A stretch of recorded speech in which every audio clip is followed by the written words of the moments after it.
रहने वाले लोगों को युद्ध का डर सता रहा है। एलओसी पर दोनों तरफ से जारी फायरिंग के बीच सीमा के करीब बसे गांव में सुरक्षा की पुख्ता तैयारी की गई है। गांव के लोगों को सुरक्षित रखने के लिए बंकर बना दिए गए। लोग बंकर साफ कर रहे हैं ताकि आपात स्थिति में गोलीबारी से बचा जा सके। पहलगाम अटैक के बाद एलओसी पर लगातार तनाव है। मैं एक और विलेज पे पहुंचा हूं इसी लाइन ऑफ कंट्रोल के एरिया में, और मैं दिखाने की कोशिश कर रहा हूं। ये वाला जो बंकर आप देख रहे हैं ये कम्युनिटी बंकर है। ये सरकार ने बनवाया है, क्योंकि यहाँ पे जिस तरीके की शेलिंग होती थी सीज फायर वायलेशन के दौरान, उसके बाद लोग डिमांड कर रहे थे कि बंकर्स बनने चाहिए। कम्युनिटी बंकर काफी जगहों पे बनाए गए हैं। अब इनके दरवाजे खोले जा रहे हैं, इनको साफ किया जा रहा है।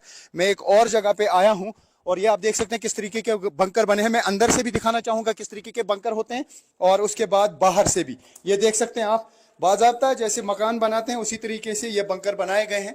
इसमें वेंटिलेशन का भी खास ख्याल रखा गया है। तकरीबन ये जमीन के नीचे 15-16 फीट डीप है। और ये देख सकते हैं आप, मैं विजय को कहूं कि जल्दी आए। ये देख सकते हैं आप कि किस तरीके के बंकर बनाए गए। यहाँ से वेंटिलेशन का भी ख्याल रखा गया है। बहुत अच्छे तरीके से ये बनाया गया है, प्लान्ड तरीके से। ये जो स्लैब आप ऊपर देख रहे हैं तकरीबन ये 14 से 15 इंच थिक है, यानी 15 इंच मोटी है। और उसके बाद इसके ऊपर बहुत सारी मिट्टी लगाई गई है, पत्थर लगाए गए हैं, ताकि अगर इस पर कोई शल गिरे, कोई धमाका हो तो यहाँ इस बंकर पे कोई असर ना पड़े। और यहाँ पे आसानी से ये जो जहां पर हम हैं, जिस एलओसी के विलेज में हैं, पूरे मोहल्ले के लोग उन हालात में यहाँ पे रह सकें। यहाँ पे वॉशरूम भी बनाए गए हैं अंडरग्राउंड बंकर के, और उसकी भी वेंटिलेशन का ख्याल रखा गया है। मैं यहाँ से दिखाने की कोशिश करूंगा। इसके काफी सारे विलेजेस में कम से कम 2 रूम, 3 रूम, 4 रूम के बंकर्स बनाए गए, और इस साइड से भी इसका वेंटिलेशन का ख्याल रखा गया है। ये अंडरग्राउंड टाइप बनाया गया है, और इसकी स्लैब जो है काफी मोटी है, यानी थिकनेस उसकी काफी है। यहाँ पे स्टोर वगैरह भी है। मैं ऊपर फिर से दिखाने की कोशिश करूंगा।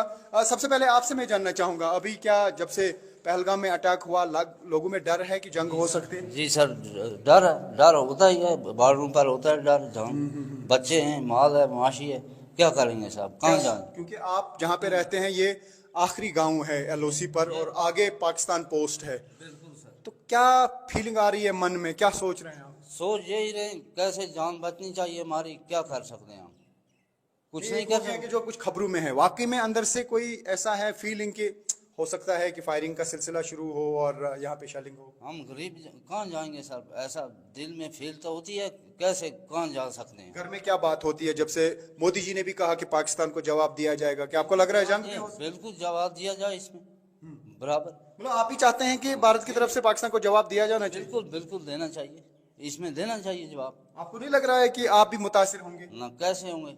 हमें इस वक्त अपने गले पर आ गई, हमें हमारे गले काटेंगे, हम कहाँ जाएंगे। मतलब जो आपको लगता है कि पहलगाम में अटैक हुआ, बिल्कुल वो बहुत ज्यादती हुई? गलत ज्यादती हुई हमारे पे। वो खून हमारे बचाएंगे, उनके नहीं भाइयों के बचाए, हमारे खून बचाएंगे। उन पर हुआ तो पहले हमारे पर होगा। मतलब अगर पाकिस्तान पे अटैक होगा आपको मुश्किल भी आएगी, तो उसके बावजूद भी आप कहेंगे कि अटैक करिए? बिल्कुल अटैक, और क्या करना सर, इससे और क्या होगा। जब हम उनका गला काट गया, हमारा पहले काट गया, अब क्या लेकिन करना। एक चीज है कि जहाँ पे आप रहते हैं हमारे सामने पाकिस्तान आर्मी के बंकर हैं और हर साइड से लगे हुए हैं इस हाजी पीर सेक्टर में। आप मुझे ये बताएं, आपको नहीं लग रहा है कि अगर जंग का माहौल बन गया तो पाकिस्तान आर्मी का फायर यहाँ पे आ सकता है, जो पहले भी आता रहा? आ सकता है सर, पहले भी कितने मकान हमारे देखे आपने, देख सकते हो आप क्या हुआ। मकान तबाह हुए, लोगों की भी जान गई, कितनी लोगों की जान गई, पूरा गया। हमारा मेरा एक भाई गया था उसमें, गया तो गया, फिर वो भाई की मौत हुई है, भाई की मौत पाकिस्तानी आर्मी की शेलिंग में भाई की मौत हुई। अब इस वक्त ये अटैक हुआ, हम रोजी कमाते थे, रोटी कमाते थे, ये उस तनाव हो गया, बहुत तनाव बहुत हो गया इस वक्त। एक लंबे अरसे के बाद फिर से बंकरों के दरवाजे खुल गए। बिल्कुल खुल गए, सफाई कर रहे हैं ना, इधर भी उधर भी कर रहे हैं सफाई। तनाव बहुत है, इसलिए होना चाहिए इसमें। ये साफ कह रहे हैं कि जवाब देना होगा। हालांकि सबसे ज्यादा अगर कोई मुतासिर होगा वो यही लोग होंगे, क्योंकि ये एलओसी पे रहते हैं। अगर आर पार की जंग हो जाती है, फायरिंग हो जाती है, तो इनके घरों को नुकसान पहुंचेगा, जानी नुकसान भी खतरा रहता है उस चीज का भी, क्योंकि इन लोगों ने पहले भी सहा है, यहाँ पे पहले भी जानी नुकसान हुआ है। ये मैंने दिखाया कि किस तरीके का हाल अंदर का है, लेकिन बाहर मैं दिखाऊंगा आपको कि क्या है।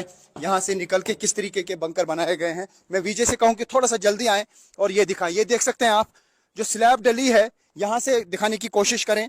ये पूरा जो है स्लैब डली है, तकरीबन 14 से 15 इंच मोटी, और उसके अलावा इसके ऊपर पत्थर रखे गए हैं और पत्थर के ऊपर मिट्टी डाल दी गई है और वेंटिलेशन का खास ख्याल रखा गया है। ये देख सकते हैं आप, जो कम्युनिटी बंकर बने हैं ये बहुत अच्छे तरीके से बनाए गए हैं, लेकिन जो लोगों के अपने बंकर हैं छोटे छोटे, उनमें वेंटिलेशन का ज़्यादा ख्याल नहीं रखा गया। ये देख सकते हैं आप, पहले अंडरग्राउंड है, उसके बाद जाली लगी है। मैं अपने विजय से कहूँ थोड़ा सा तेज़ चलें, हम दिखाना चाहेंगे दर्शकों को। ये देखें थिकनेस कितनी है इस स्लैब की, तकरीबन 14 से 15 इंच, उससे भी ज़्यादा है। और बाकी ये मिट्टी में इसको बनाया गया है, अंडरग्राउंड पूरा एरिया है, वेंटिलेशन का खास ख्याल रखा गया। यानी अगर 1 महीना भी इस बंकर में रहना पड़े तो अच्छे से इंसान रह सकता है। और इर्द गिर्द बड़ा अच्छा डिज़ाइन इसका बनाया गया है, दरवाज़ा यहाँ पे रखा गया है और आसानी के साथ इंसान इसके अंदर जा सकता है। ये आप देख सकते हैं कि ये है माहौल इस वक्त लाइन ऑफ कंट्रोल के इर्द गिर्द। तनाव बहुत ज़्यादा है, कब क्या होगा किसी को नहीं मालूम, लेकिन न्यूज़ 18 इंडिया की नज़र लगातार LOC के एरियाज पे बनी हुई है। और पहलगाम हमले के बाद भारत पाकिस्तान के बीच तनाव चरम पर है। लोग दहशत के साए में जीने को मजबूर है। वैसे तो जम्मू कश्मीर के उरी में LOC के पास सब कुछ सामान्य नजर आता है, पर यहां टेंशन जबरदस्त है। मैं इस वक्त कश्मीर के उड़ी इलाके में हूं। हालांकि मैं इस वक्त उड़ी मार्केट में हूं, लेकिन उड़ी के इर्द गिर्द काफ़ी सारे ऐसे गांव हैं जो बिल्कुल लाइन ऑफ कंट्रोल पर हैं। यहाँ पर बहुत ज़्यादा तनाव देखा जा रहा है, क्योंकि लोगों को लग रहा है कि कभी भी भारत की तरफ से पाकिस्तान पे अटैक किया जा सकता है। हालांकि पाकिस्तान में जितने भी लीडर्स हैं उनको भी लग रहा है कि भारत की तरफ से अटैक किया जा सकता है।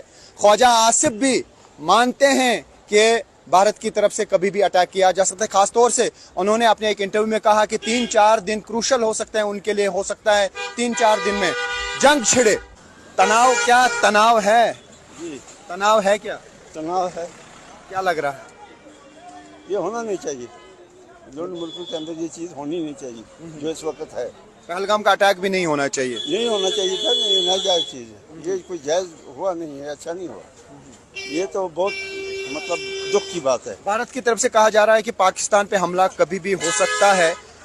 पाकिस्तान को भी लग रहा है कि भारत की तरफ से हमला किया जा सकता है।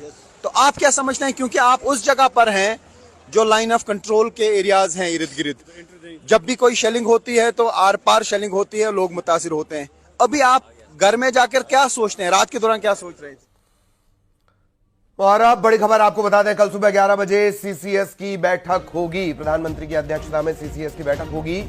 पहलगाम हमले के बाद ये CCS की दूसरी बैठक होगी।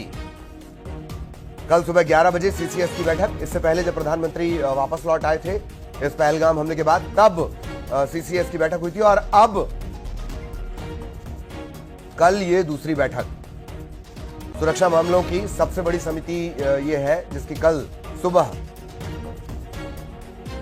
11 बजे फिर से बैठक होने वाली है। प्रधानमंत्री की अध्यक्षता में यह बैठक होगी। इससे पहले हमले के ठीक बाद यह बैठक हुई थी, और अब दूसरी बार CCS की बैठक होगी।